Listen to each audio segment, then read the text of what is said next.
దేవుని మాటల్లో మనం నేర్చుకున్నాం. ఇక్కడ క్రీస్తు ప్రభువారు మాట్లాడేటువంటి విషయాల్ని మనం ఒకసారి జ్ఞాపకం చేద్దాం. ఇదే యోహాను సువార్త 5వ అధ్యాయంలో ఒక మాట తొలి మాట చదువుతూ ముందుకెళ్దాం. యోహాను సువార్త 5వ అధ్యాయము 41వ వచనం నుంచి మనం చూద్దాం. నేను మనుషుల వలన మహిమ పొందువాడను కాను. కనుక ప్రియమైన వల్ల దేవుని విషయాలు మనము చాలా జాగ్రత్తగా మనం ఆలోచించాలి, చాలా జాగ్రత్తగా మనం వినాలి. నేను మనుషుల వలన మహిమ పొందువాడను కాను. నేను మిమ్మల్ని ఎరుగుదును. దేవుని ప్రేమ మీలో లేదు. దేవుని ప్రేమ మీలో లేదు. మీరేం పాపం యేసు ప్రభు అంటారు, యేసు ప్రభు మన దగ్గర ఏం లేదంట, ప్రేమ లేదంట. అంటే దేవుడు అన్న మాట తప్పంటారా? లేదా మనలో దేవుని ప్రేమ ఉందని మనం అనుకోవడం మంచిదంటారా అనే విషయాల్ని ఒకసారి మనం పరిశీలన చేయాలి. మరొకసారి చూద్దాం. నేను మనుషుల వలన మహిమ పొందువాడను కాను. అంటే అర్థం ఏంటంటే మీ దయ నాకేం అవసరం లేదు. ఎందుకని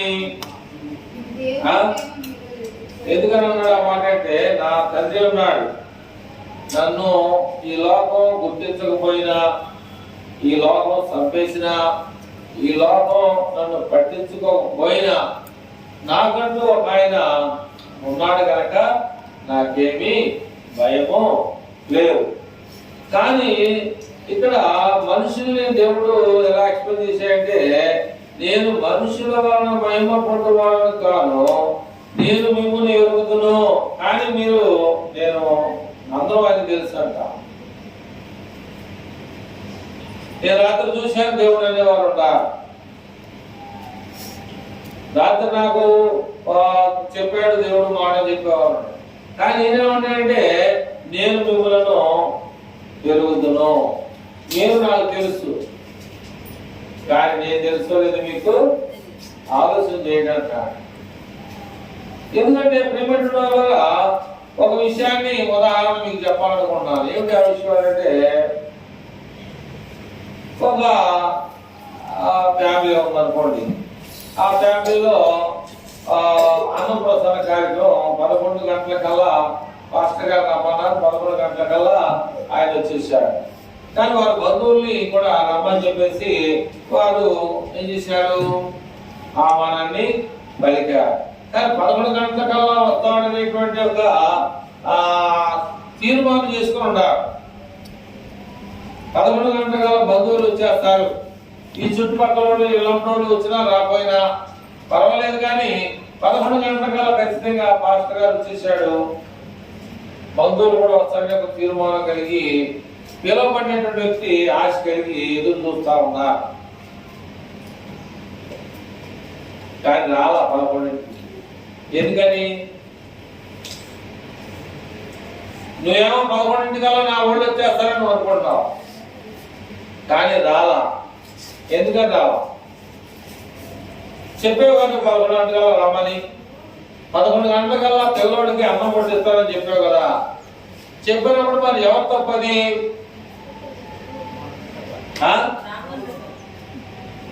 రావడం బయలుదేరారు, రావడానికి బయలుదేరారు. వచ్చేవాళ్ళు ముందుగానే బయలుదేరారు, కానీ రాలేకపోయారు. ఎందుకని?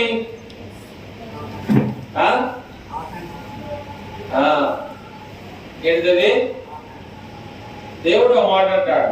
ఏమంటాడంటే, ఎఫెసీయులకు రాసినటువంటి పత్రిక 5వ అధ్యాయము 15వ వాక్యంలో మనం చూస్తే, ఎఫెసీయులకు రాసినటువంటి పత్రికలో 5:15లో అంటాడు ఒక మాట. చూద్దాం. 5వ అధ్యాయం 15వ వచనంలో ఆమె ఏం చేసిందంటే, మా అబ్బాయికి అన్నం పండిస్తాం, ఈ రోజు మంచిదారు ఉంది. మరి దేవుని వాక్యం ఏం చెప్తుంది అంటే, నువ్వేమనుకుంటావు? ఈ రోజు గురువారం మంచి రోజు, అన్నం ప్రసన్న చేయించాలి, లేదా పుట్టినరోజు చేయించాలి, మా అమ్మ నాన్న బంధువులు రక్త సంబంధులు స్నేహితులు పిలుచుకున్నాను టైంకి రావాలని చెప్పి నువ్వు కోరుకున్నావు. దేవుడు ఏమన్నాడంటే దేవుడు ఏమన్నాడు? టైం ఇది కాదు, రోజులు ఈ కాదు, ఇది కాదు, నువ్వేం చేస్తున్నావు కూడా ఆయన తెలుసు. ఆయన అందుకని ఏమన్నాడంటే ఏమన్నాడు? నేను మిమ్మల్ని ఎరుగును, దేవుడు ప్రేమ ఏం లేదంటే మీలో లేదు. కానీ ప్రార్థన చేయట్లా, యేసయ్యా బస్సు కానీ ఏ ట్రబుల్ లేకుండా, బండి కానీ ఏ ట్రబుల్ లేకోకుండా అనుకున్న టైంకి నువ్వు నడిపించమని నువ్వు అడగాలి. నువ్వు అడగలేదు కనుక ఆ టైం వస్తానని నువ్వు అనుకున్నావు, కానీ అది ఏమైందంటే అర్థం అట్లా టైం అనేది మంద కాదు. అదైనా ఆ పిల్లలు కూడా కంప్యూటర్ పెట్టమ్మా. కాబట్టి టైం అనేది మన చేతిలో లేదు. అందుకని ఇక్కడ దేవుడు ఏమన్నాడంటే నేను అంత ప్రార్థన చేసా కానీ దేవుడు ఏంటంటే అనడానికి మనకు ఆలోచన ఉందా? ఏమనంటే నేను మిమ్మల్ని ఎరుగుతును, దేవుని ప్రేమ మీలో.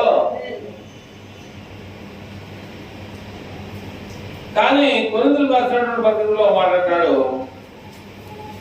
13వ అధ్యాయము మొదటి కొరింథీయులకు రాసిన పత్రిక 13వ అధ్యాయము 3-4 వచనాల్లో కానీ చూద్దాం. కొరింథీయులకు రాసినటువంటి మొదటి పత్రిక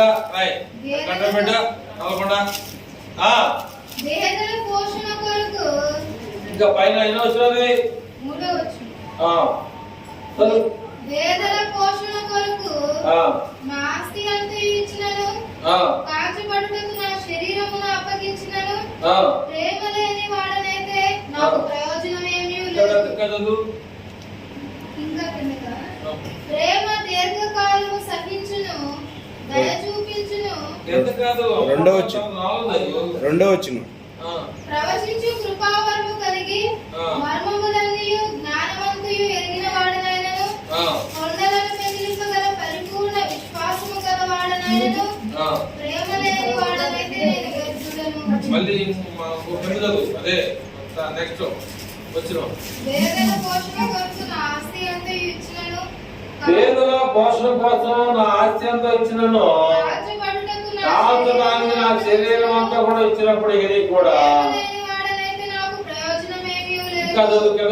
ప్రేమ దీర్ఘకాలము సహించును, దయ చూపించును, ప్రేమ మత్సరపడదు, ప్రేమ డంబముగా ప్రవర్తింపదు, అది ఉప్పొంగదు, మర్యాదగా నడువదు, స్వప్రయోజనమును విచారించుకొనదు.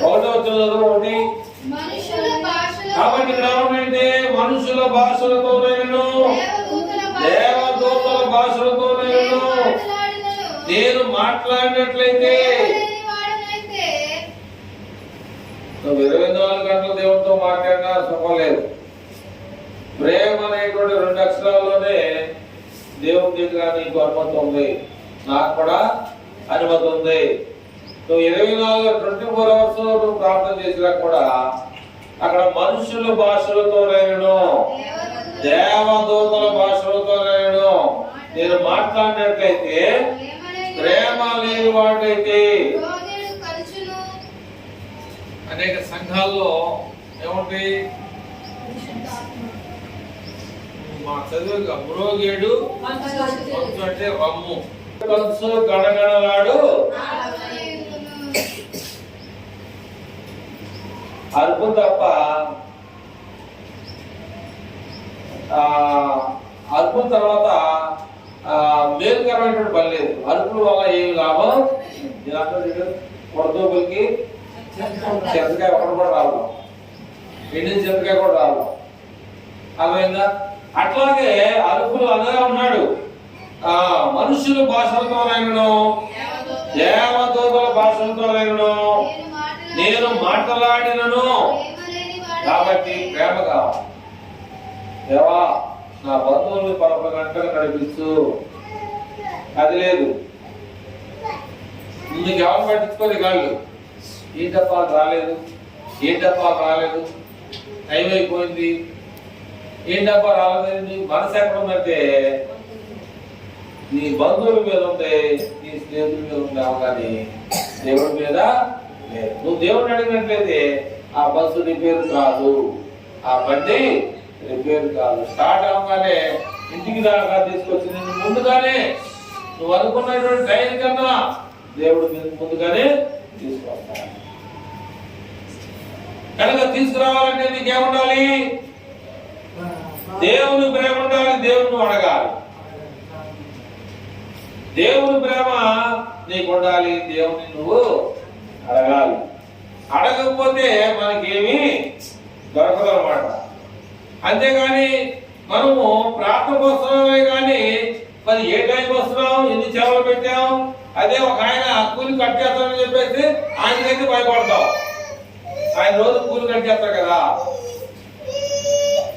అదే గవర్నమెంట్ వాళ్ళకి అయితే ఇన్ని ఉంటాయి సెలవులు, అన్నీ వాడుకుంటారు వాళ్ళు జాగ్రత్తగా. వాళ్ళకు 10 నెలలు అనుకోండి, అవి నెలలో సంవత్సరానికి 10.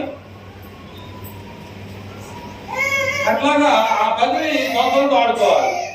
ఎందుకని జీతం కట్టేదని చెప్పేసి అధికారికి భయపడతా ఉన్నాడు, కానీ దేవుడికి మాత్రం మనం భయపడతాం. దేవునికి భయపడి మనం ఏం చేస్తామంటే దేవుని యొక్క సమయాన్ని మనం దొంగిలిస్తా ఉన్నాం, మనమే దొంగతనం చేస్తాం. దేవుడి దగ్గర రాకుండా దేవుడి టయాన్ని మనం ఏం చేస్తామంటే దొంగిలిస్తా ఉన్నాం. కానీ ఇక్కడ దేవుడు చెప్పేటువంటి మాట ఏంటంటే చదువుతామా, ఇక 41, 40, 41 అయిపోయింది, 42 చదువుతామా? అది కూడా అయిపోయింది అనుకుంటా. 43 చదువు.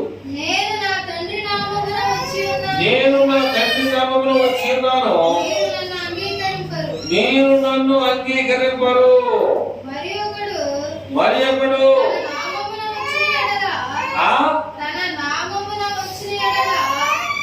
మరి ఒకడు తన నామంలో వచ్చినట్లయితే ఈ ఐగర్ రోజు అదేగా చెప్పేది. కొత్త ఐగర్ తెలియగలరా కొత్త నేనే చెప్పేది. అక్కడ బైబిల్ చెప్తున్నారు. నన్నైతే గుర్తించలేదు, కానీ మీరు నా దగ్గర ఎంతో దొరుకుతాయి, కాయలు దొరుకుతాయి, రమ్మని కేకలాడు ఆయన మీరు అవునా? ఎంత ఎక్కడున్నాను? బైబిల్ దగ్గర చూడు, అవునా కదా? అక్కడ ఏమన్నాడంటే ఎన్నో వచ్చినాం, నేను నా తండ్రి నామమున వచ్చి ఉన్నాను, మీరు నన్ను అంగీకరింపరు. మరి ఎప్పుడు తన నామమున వచ్చిన యెడల వారినైతే అంగీకరిస్తారంట. అప్పుడు దేవుడు కోపం తెస్తున్నావా? కోపాన్ని చల్లారుస్తున్నావు అంటే కోపం తీసుకొస్తున్నాం. దేవుడు కోపం తెస్తే ఇచ్చోడు పెట్టి సత్యోడు పట్టుకుంటే లాభం? ఇచ్చోడు పెట్టి సత్యోడు పట్టుకుంటే ఆ దగ్గర ఏముంది? ఏమి ఉండదు. చదువుతాం. అద్వితీయ దేవుని వలన వచ్చు మెప్పు కోరక ఒకని వలన ఒకడు మెప్పు పొందుతున్న మీరు ఎలాగ దేవుని నమ్ముతారు? నేను తండ్రి యొద్ద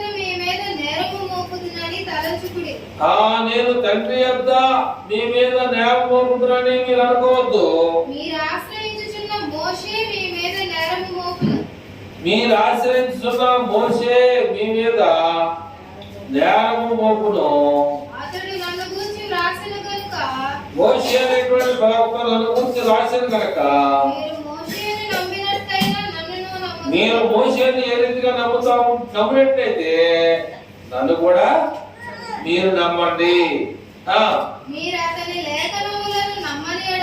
నేను మోషే చెప్పేటువంటి విషయాలు కానీ మీరు వినకపోయినట్లయితే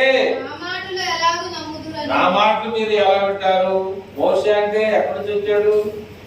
దేవుడి చేత పంపబడ్డాడు. మొట్టమొదటిగా దేవుడు మోషేని ఎన్నుకున్నాడు. మోషే ప్రవక్తగా దేవుడు ఎన్నిక చేశాడు.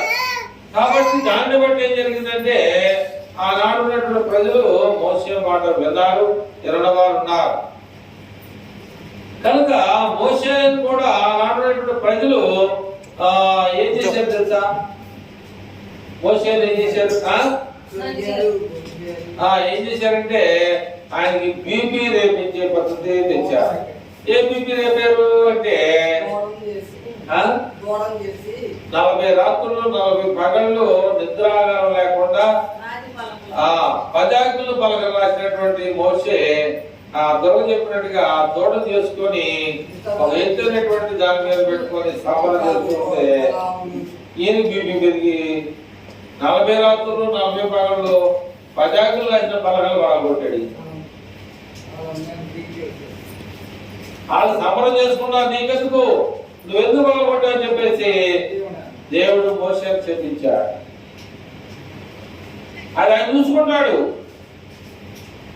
కానీ అది ఆయన చూసుకుంటాడు. నువ్వెందుకని ఈ 40 రాత్రులు 40 పగళ్ళు కష్టపడి రాసినటువంటి పదాకులు ఎందుకు పగలగొట్టావు అనేటువంటి ఆ యొక్క దాన్ని బట్టి మోషే ఎక్కడికి వెళ్ళలేదంటే బాగు తేళ్లు ప్రవహించేటువంటి దేశంలోకి వెళ్ళకపోయా.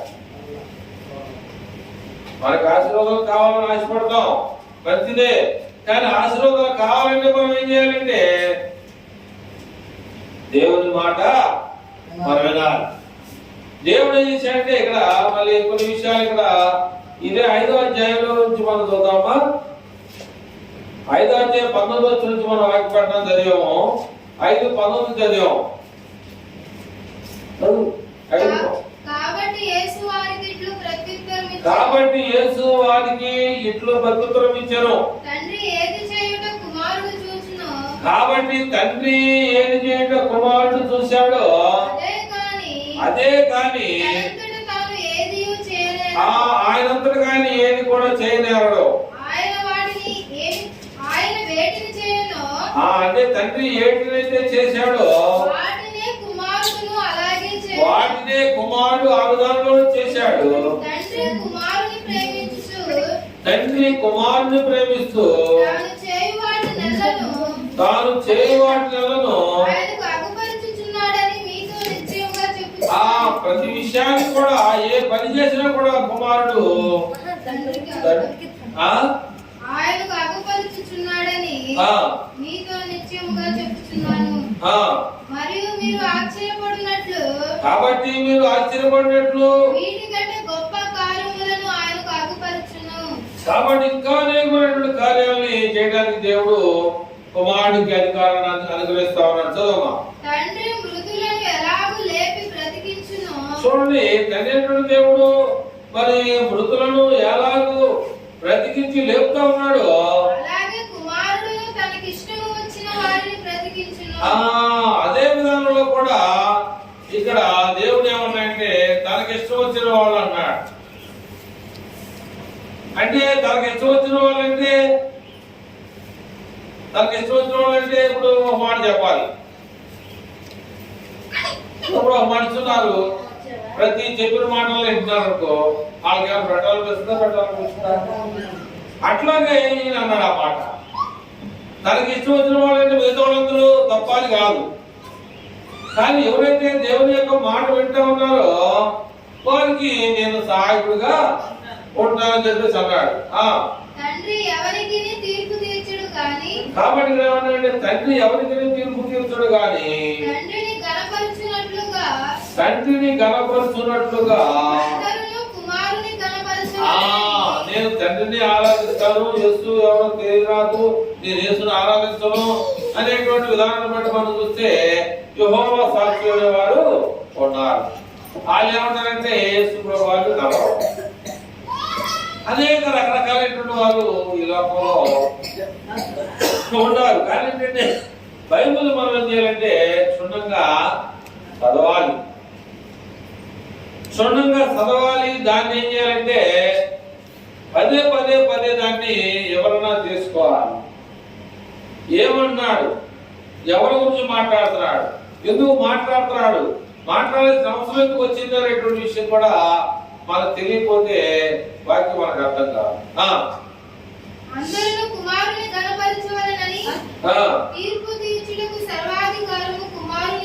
చూడండి, తీర్పు తీర్చే అధికారం కూడా తండ్రి కుమారుడికి ఇచ్చేశాడు.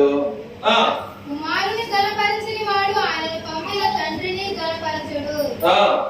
నా మాట విని నన్ను పంపిన వాని యందు విశ్వాసం ఉంచువాడు నిత్య జీవం. దేవుని మాట వినాలి. దేవుని మాట వినాలి. ఆయన నిత్యజీవంతో ఏంటి? ఎప్పుడు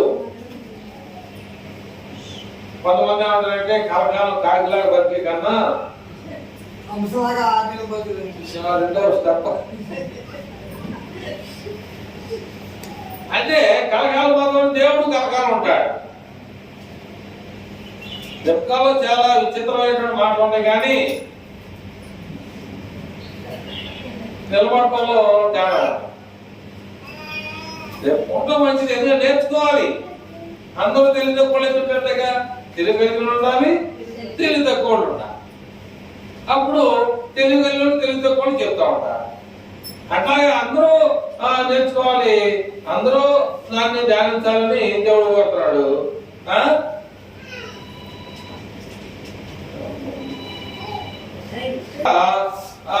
చదువు 24. నా మాట విని నన్ను పంపిన వాని విశ్వాసం ఉంచువాడు నిత్య జీవము గలవాడు, వాడు తీర్పులోనికి రాక మరణములో నుండి జీవములోనికి ఏమైందంటే దాటిపోయాడు. కాబట్టి మనం మరణాన్ని జయించాలి. మరణ బంధకాల నుంచి మనం ఏమవ్వాలి? విడిపించబడాలి. మరణం అనేది ఎవరిది? మరణం అనేది ఎవరిది? కరెక్ట్గా చెప్పావు. దేవుడు మనను తన కుమారులుగా చిరకాలం జీవించాలని దేవుని యొక్క ఉద్దేశం. సాతాను ఉద్దేశం ఏంటంటే మనలను తన వైపు తీసుకోవడానికి, మనం తొందరగా మరణింపజేయాలనేది సాతాను యొక్క ఉద్దేశం. నిజంగా చెప్పాలంటే సాతాను యోగికి నీతిగా ఉన్న వాడిని సైతాన్ వచ్చి నీతితో కూడగా చేయాలని ప్లాన్ చేసింది. కానీ యోగు మాత్రం సైతాను మాట వెళ్ళ, అది సరైనటువంటి విధానం, అది దేవుని యొక్క నియమము ఉద్దేశమై ఉంది. కనుక ఇక్కడ దేవుని యొక్క మాటలో వినేటువంటి మనం నిత్యజీవం కావాలనేది, నిత్య జీవితాన్ని మనం పొందాలనేమో తండ్రి కుమారుడి యొక్క ఉద్దేశం, పరిశుద్ధాత్మ యొక్క ఉద్దేశం. కానీ మరి నిత్యరాజ్యం కావాలా, నిత్య నరకం కావాలనేది ఇక్కడ మనం ఒక ఆలోచన ఉంది.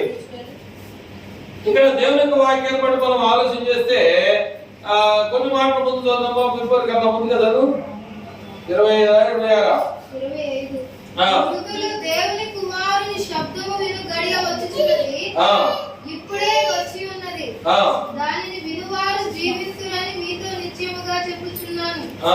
తండ్రి ఎలాగూ తనంతట తానే జీవము గలవాడై ఉన్నాడో, తండ్రి తనంతట తానే ఎలాగూ జీవము గలవాడై ఉన్నాడో, అలాగే కుమారుడును తనంతట తానే, అలాగే కుమారుడు కూడా తనంతట తాను జీవము గలవాడై ఉండుటకు, జీవము కలిగిన వాడిగా ఉండటానికి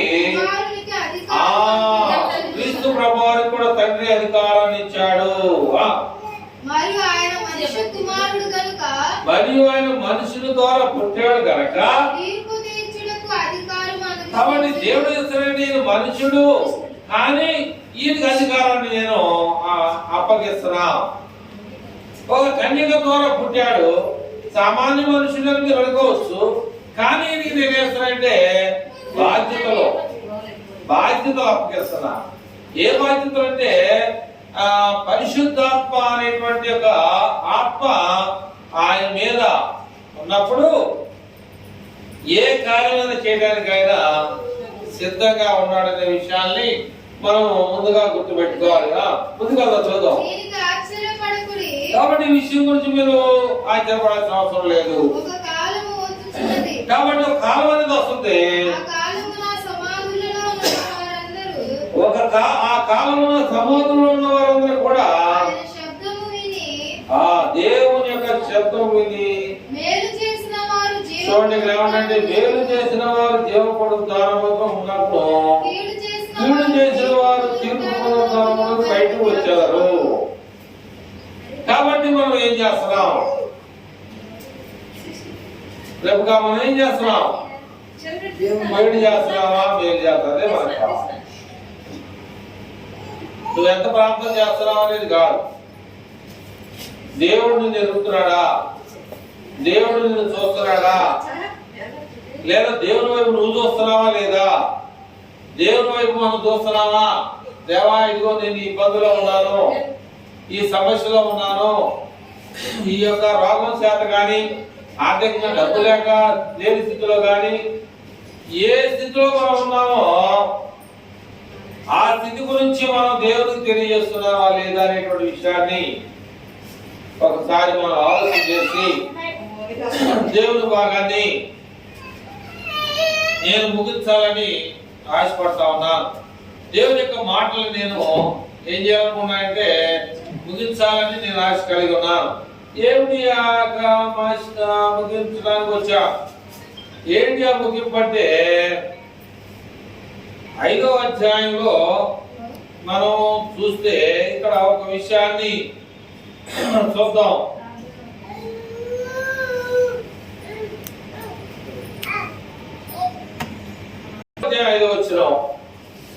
అక్కడ 38 ఏండ్ల నుండి వ్యాధి గల ఒక మనుషుడు ఉండెను. యేసు వాడు పడి ఉండుట చూసి వాడు అప్పటికి చాలా కాలం నుంచి అదే స్థితిలో ఉన్నాడని ఎరిగి, చూడండి ఇక్కడ ఏమన్నాయంటే, నువ్వు బాగుపడాలని నీకుందా? చూడండి, అంతకుముందు యేసు ప్రభువారు అక్కడ రాకముందు 38 సంవత్సరాల నుంచి అక్కడ ఉన్నాడు. 38 సంవత్సరాల నుంచి అక్కడ ఉన్నాడు. అదే మనకి ఏదన్నా బాధ వస్తే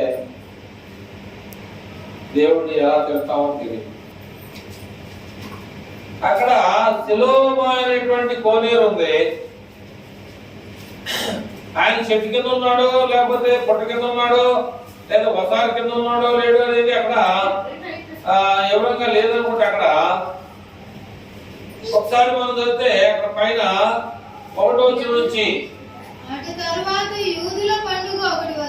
కాబట్టి మనకు కూడా పండుగ దగ్గర రాబోతుంది. ఇక్కడ ఏమంటాయంటే అటు తర్వాత యూదులు చేసుకునేటువంటి పండుగ అనేది ఒకటి వచ్చేది కనుక యేసు ప్రభువారు యెరూషలేము పట్టణానికి వెళ్ళాడు. యెరూషలేము అనేటువంటి ప్రాంతంలో గొర్రెల ద్వారము దగ్గర, కాబట్టి ఎబ్రీ భాషలో బేతెస్దా అనబడినటువంటి కోనేరు ఉంది. అక్కడ దానికేమో 5 మంటపాలు ఉన్నాయంట.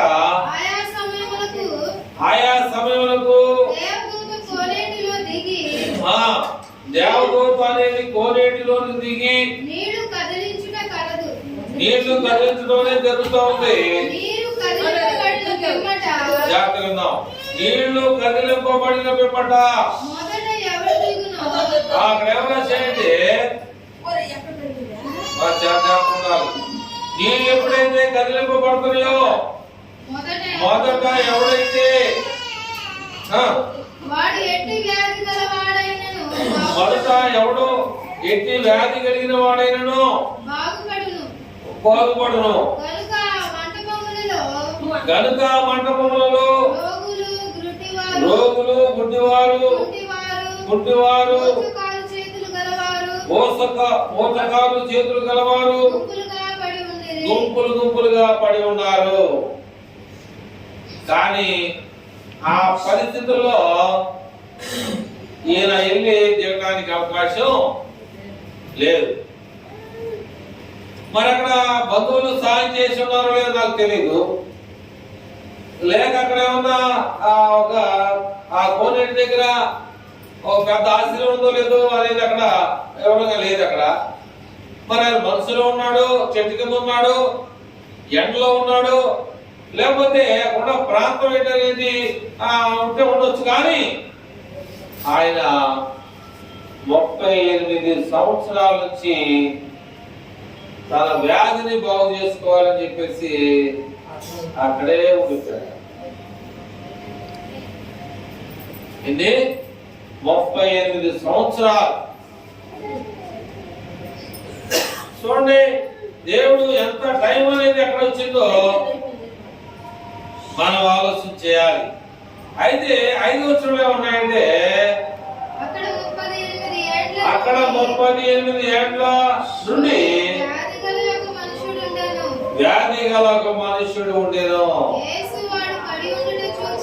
యేసు వాడు పడి ఉండడు చూసి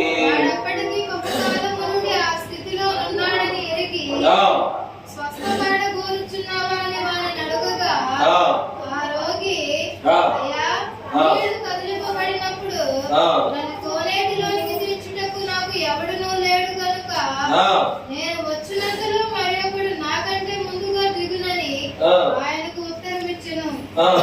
యేసు అయితే ఈయన ఏమనుకుంటాడంటే నేను వచ్చేసరికి నాకన్నా ముందు వేరేవాడు దుంకుతాడు అనుకుంటూ ఏమనుకుంటాడంటే ఈయన నాకు సహాయం ఏమైనా చేస్తాడేమో. ఏ సహాయము? కోనేట్లో దూత రాగానే ముందు నన్ను స్వస్థపరచడానికి నాకు సహాయము చేయడానికి అడుగుతున్నాడేమో అనేటువంటి దూరంలోనే ఉన్నాడే కానీ ఈయన నన్ను బాగు చేస్తాడనుకోవట్లేదు. అర్థమైందా?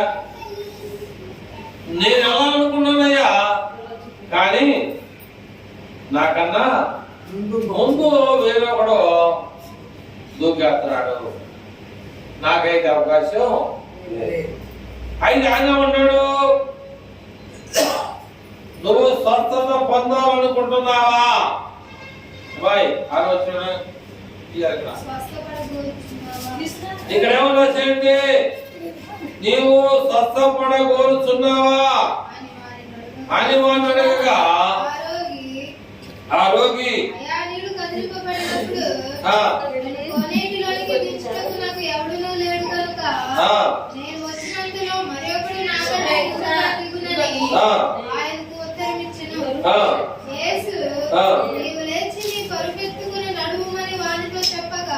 చూడండి ఇక్కడ చాలా గొప్పగా ఆలోచన చేస్తా ఉన్నాడు.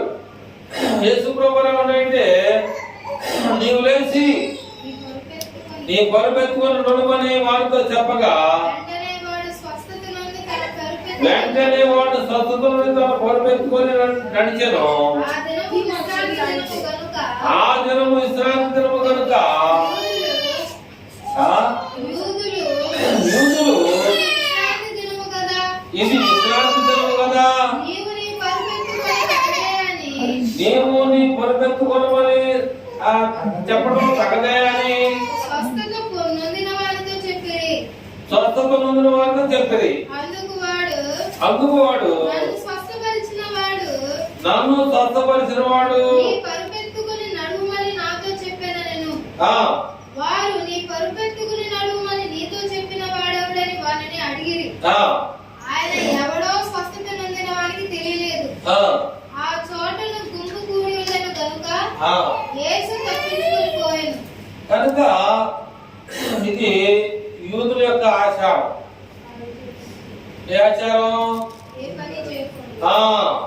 ఏ రోజు? విశ్రాంతి రోజున. అన్నింటే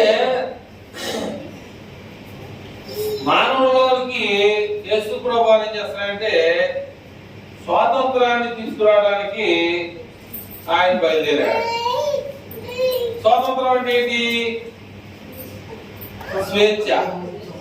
స్వేచ్ఛ అంటే ఏంటి? ఈ లోకంలో నీవు నచ్చినటువంటి దేవుడిని పూజ చేసుకోవచ్చు, నీవు నచ్చినటువంటి దేవుడికి ప్రార్థన చేసుకోవచ్చు అని మన సుప్రీం కోర్టు అంటే ఢిల్లీ కోర్టు ఆదేశాలు జారీ చేసింది. ఏమని? నీకు నచ్చినటువంటి దేవుడిని దేవతను కూడా ఆరాధించుకోవచ్చు కానీ ఆటంకపరచడానికి వీల్లేదని చెప్పేసి కోర్టు కూడా దాఖలాలు జారీ చేసింది, ఆ ఉత్తర్వులు జారీ చేసింది. అయితే యేసు ప్రభువు కూడా చేస్తాడంటే స్వాతంత్రాన్ని తీసుకురావడానికి తండ్రి గారికి అధికారం ఇచ్చాడు. అయితే బానిసలుగా ఉండకూడదు అనేటువంటి ఉద్దేశంతో వారు యేసు ప్రభువు ఆలోచన చేస్తా ఉన్నాడు. అయితే ఇక్కడ దేవుని యొక్క వాక్యం కూడా మనం ఆలోచన చేస్తా ఉంటే చాలా మంది కూడా తెలివి ఎక్కువైన తర్వాత ఇప్పుడు మనం ఉన్న పరిస్థితిలో ఏ మనిషిని అడిగినా కానీ ఎవరికి సమాధానం చెప్పలేనటువంటి స్థితిలో మనం ఉన్నాం. ఒకళ్ళు అంటారు బ్రిటిష్ వారి పరిపాలన సరైంది, స్వాతంత్రం తీసుకురావడం చాలా తప్పైందని వారు చాలా మంది ఉన్నారు. స్వాతంత్రం వచ్చిన తర్వాత ఎవడు మాట అంటే ఇదే స్థితిలో లేడు. ఈ మాట ఎందుకు అనాలి? నువ్వు నాకేమైనా పెడతావా? నన్ను బట్టలు కొనిపించావు నాకు, లేదా నాకేమైనా ఆలపాలను చూస్తున్నావా? ఈ మాట ఎందుకు అనాలి అనేటువంటి ఏమైందంటే జ్ఞాని ఏమైనా ఇంకో మాట చెప్తారా? జ్ఞాని ఏమైనా శాస్త్రి ఎక్కడికి వెళ్ళాడు, ఈ లోకము తర్కవాది ఏమైనా అంటే జ్ఞానికి ఏమైందంటే అజ్ఞానం పెరిగింది. జ్ఞానం పోయి ఏమొచ్చింది? అజ్ఞానం అంటే మితిమీరినటువంటి స్థితి. మనుషుల్లో ఏమొచ్చిందంటే ఎక్కువైనటువంటి తెలివి. ఆ ఎక్కువైనటువంటి తెలివి రావడం ద్వారా మనిషి నమ్మలేనటువంటి ఎందుకన్నా రామాట ఆడు చెప్తే ఎందుకు చేయాలి అనేటువంటి ఎక్కువైనటువంటి అజ్ఞానంలోనికి మానవుడు ఈనాడు ఉన్నాడు. అందుకని దేవుడు చెప్పాడు కదా, నా ప్రేమ మీలో లేదని చెప్పాడు. ఎక్కువైపోయింది. ఏమైంది? మనిషికి అజ్ఞానం, జ్ఞానం తక్కువ, అజ్ఞానం ఎక్కువ. అంటే తెలివితేటలు ఎక్కువ, అతి తెలివితేటలు ఎక్కువ. తెలివి తక్కువ,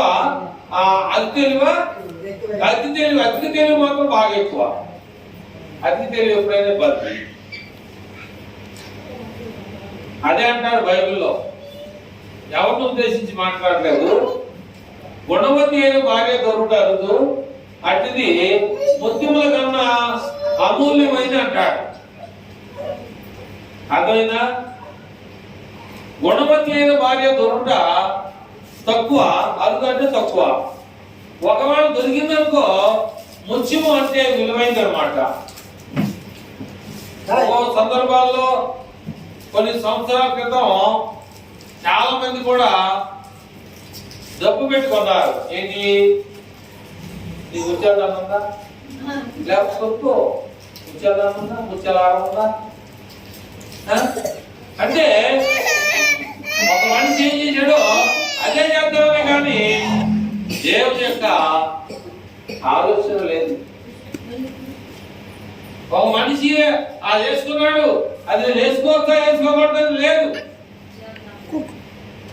అందుకని అంటాడు, మనుషుల భాషలతోనైనను దేవదూతల భాషలతోనైనను నేను మాట్లాడినను 2 అక్షరాలు ప్రేమ లేని వాడినైతే మ్రోగేడు కంచు గణగణ. ఈ బైబిల్ చూసుకుని అబద్ధం చెప్తున్నాను. గణగణలాడు తాళములు అయి ఉంటాను అన్నాడు. అది కంటతో ఉండాలి మనకి. నేను చెప్పిందే ఉంటుంది, మీరు చూసిన బైబిల్లో. కనుక మనలో దేవుని యొక్క ప్రేమ అనేది ఉండాలి. ఈయన కూడా ఏమన్నాయంటే, అయా 38 సంవత్సరాల నుంచి ఇక్కడే ఉన్నాను, నన్ను తీసుకెళ్లి కోరేట్లోకి నడిపించిన వాడు.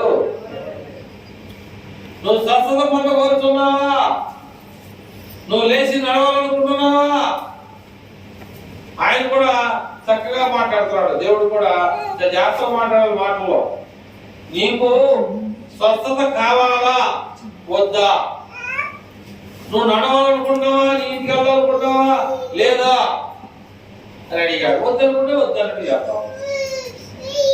అట్లాగే దేవుడు అనేకులకి ఆశీర్వాదం ఇవ్వాలని ఆయన గోడలంత ఆశీర్వాదం దగ్గర పెట్టుకుని ఉన్నాడు. కానీ అది పొందగలిగిన వారికి మాత్రమే. పొందిన వారు ఎంత ఆశపడ్డా కానీ ఏమీ లాభం. అననీయ సభ్యులలాగా ఉన్నామనుకో చాలా దెబ్బలు. అననీయ సభ్యులలాగా ఉన్నామనుకో చాలా ఇబ్బంది పడతాం. అర్థమైందా? అననీయ సభ్యురాలు దేవుడు ఏం చేస్తాననుకున్నాడు. నేను అన్నమాట దేవుడు తెలిసిందా? నేను అమ్మిన పొలంలో డబ్బులు కొంత తీసా, ముందు నేను దేవుడికి ఇద్దాం అనుకున్నా, నేను కొంత డబ్బులు దేవుడికి ఇచ్చాను, పక్కన పెట్టుకున్నాడు. కానీ చాలా ఇబ్బంది పడ్డాడు. చాలా మంది అనేక డినామినేషన్స్ వారు ఏం చేస్తారంటే ఒక గీతల మీద 10 భాగాన్ని తీసి ప్రార్థన చేసి సేవకుడికి ఇస్తారు. లేదా ఒక ఇల్లు కొనుక్కున్నారనుకో సంతోషంగా పిలిచి మంచి భోజనం పెట్టి కానుకలు ఇస్తూ ఉంటారు. లేదా ఒక స్థలం లేననుకో 10 భాగం ముందు దేవుడికి ఇచ్చి ఆ తర్వాత ఏదైనా కొనుక్కుంటూ ఉంటారు. అలాంటి కార్యక్రమాలను చేసేవాళ్ళు ఇంకా దేవుడు ఏం చేస్తాడు, చేస్తా ఉంటాడు. నువ్వు చేస్తున్నావు కాబట్టి నీకు సహాయం చేస్తాడు. ఆయన ఏమంటాడు, మీరు నా ఎందుకు వాడి నేను మీ దగ్గరకు వస్తా, మీరు నాకు ఇవ్వండి నేను మీకు ఇస్తా. కాబట్టి అంటాడు ఏదో సాగు రాట్లా వచ్చింది కానీ సరైనగా సమాధానం రాట్లా.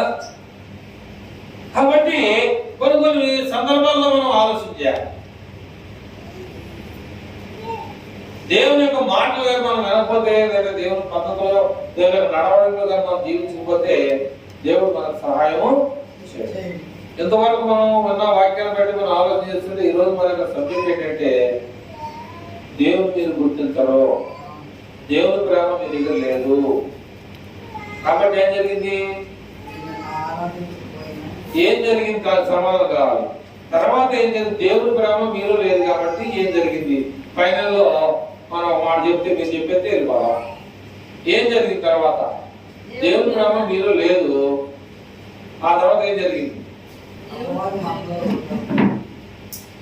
దేవుని పొందగల ప్రేమ మానవుడికి లేదు.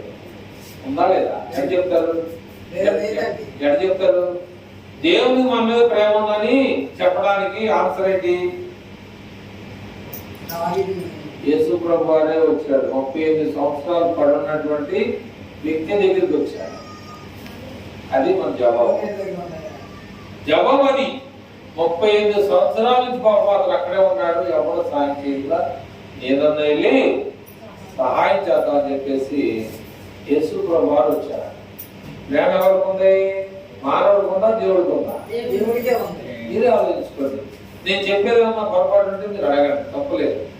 అదైనా నేను చెప్పే విషయాలు ఏమన్నా తేడా ఉంటే అడగవచ్చు. దాంట్లో మాత్రం కొంతమంది అయ్యగారిని అడిగే స్థితిలో రారు, భయం. అలాంటి వాళ్ళందరూ కూడా సహోదరులమే, ఒకే భావం కలిగిన వారు.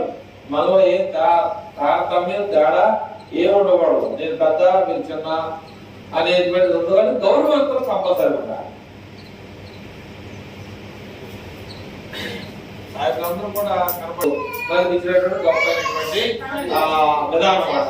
కనుక మరి ఇంతవరకు దేవుని యొక్క మాటలు ఉన్నటువంటి మీ అందరికి కూడా మరి కృతజ్ఞతలు తెలియజేస్తూ కార్యక్రమం ముందుకు కొనసాగుతాం.